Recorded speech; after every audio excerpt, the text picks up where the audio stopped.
I just finished watching season 1 of Fire Force, and I gotta say, it went from a show that I didn't really like at the beginning to a show that I am incredibly excited to talk about. We're going to talk about Fire Force and all of its spoilers, so you have your chance to click off the video here in just a second. I do want to say before we get into it, hello everybody, and welcome back to another video. If you are new here, my name is Kyle. I'm your guy with too many YouTube channels, and this is the Clenema channel where we talk movies, books, TV shows, everything that I'm watching. I just want to talk about it. Regardless, let's get into it. So Fire Force.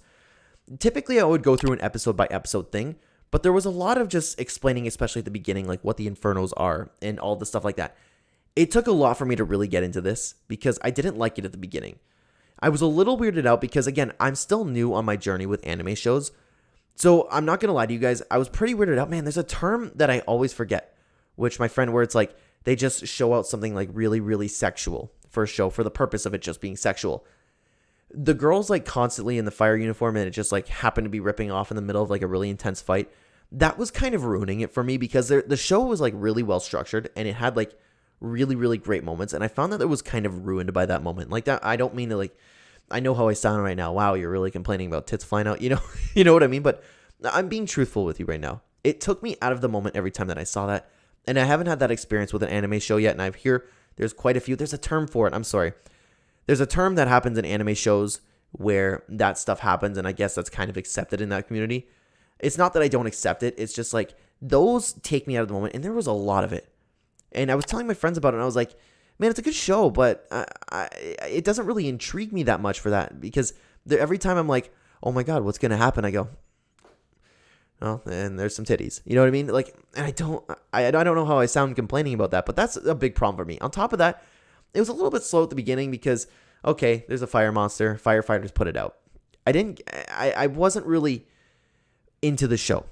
It wasn't until I stuck with it, and then we had that very first scene with Shinra in that city, and then he had that big moment where he flew to the sky and saved that character and saved the day. Again, I apologize, I'm not familiar with everybody's name yet. It wasn't until then that big first battle ending with the big baddies coming in and taking over the city, and everybody was shape-shifting. That was really cool.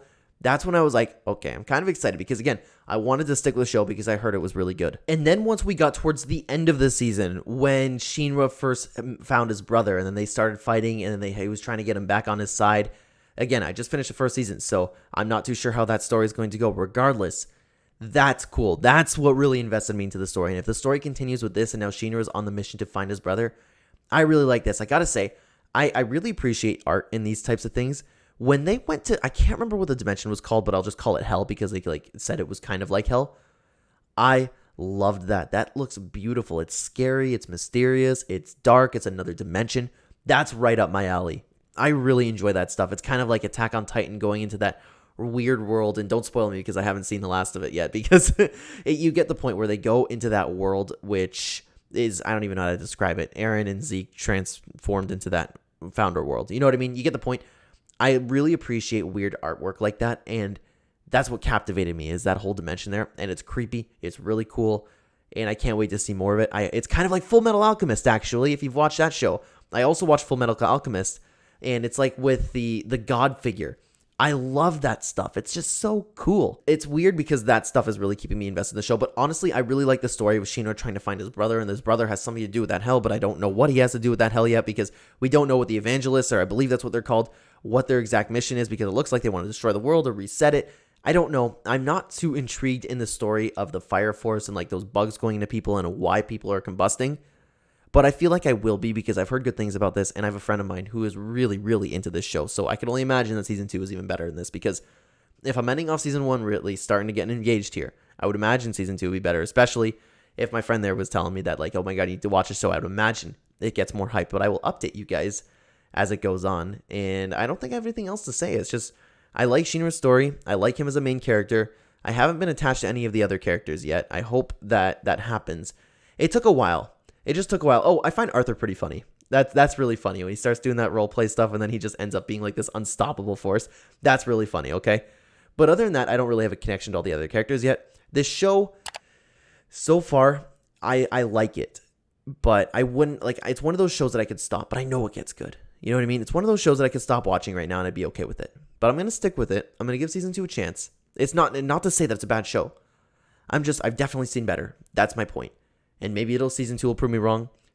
Again, the biggest thing for me is I keep getting taken out of the moment with like the cutesy anime girl stuff. That's just me though. Maybe I'll warm up to it. Who knows? But right now, Fire Force, it's a good show. I'm intrigued by Shinra. I want to see him find his brother. I want to see more of that stuff and hear more about his past. That's what intrigues me the most. So we'll see where the story takes place. And that's all I got for you about Fire Force today, guys. Have you seen the show?